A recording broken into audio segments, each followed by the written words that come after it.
Hey, Unshelved. Glad to have you back. It has been a week or two since I have done a book talk, but we have been in quarantine and under the weather. But we are on the mend now and past that, so that's wonderful.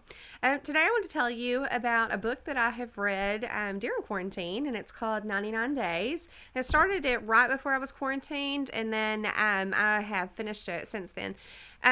This book, if you like romantic comedies and the books that just kind of make you all feel good inside, this is an excellent one, but it also has some substance to it. It's not just all light and airy. So the author of this book, Katie Cotugno, is a popular young adult author. She's written several young adult books that are critically acclaimed. And this one is no different. So this one reminds me of reading a Jane Austen novel. We all know how wonderful Jane Austen is at romance and conveying this love of characters and the chemistry between characters in her books. And Katie Cotugno reminds me of that. And this book is a story about a love triangle between two brothers and the girl they were in love with, Molly Barlow. So the Donnelly brothers, Patrick and Gabe, are each their own individuals, and they are polar opposites. Patrick is very intellectual and calm and collected, and Gabe is the athletic jock that's outspoken and a swooner. And so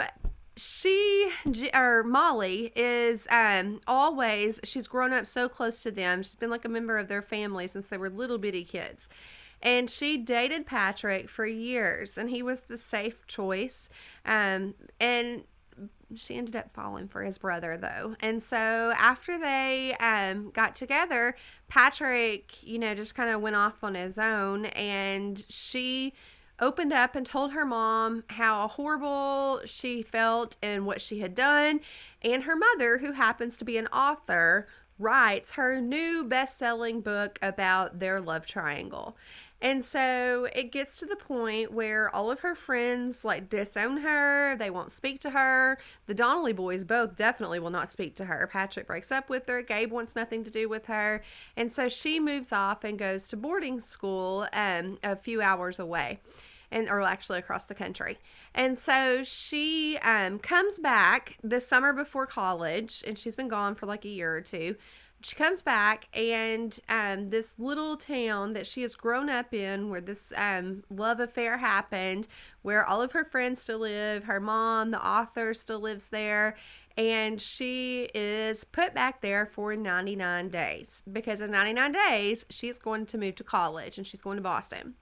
So throughout her 99 days in her hometown, she gets a job at a lodge, and she discovers herself and decides that she's actually a wonder at business practice, and the owner of the lodge encourages her to go into business in college, and so she is considering that.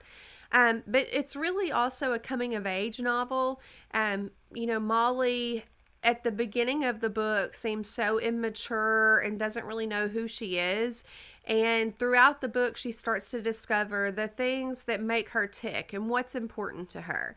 She also works on her struggling relationship with her mother throughout the book. And she, resents her mother for so long for publishing this story that she didn't really feel like was supposed to be public. And then she, through this 99 days at home, realizes that maybe her mother's not as bad as she thought she was.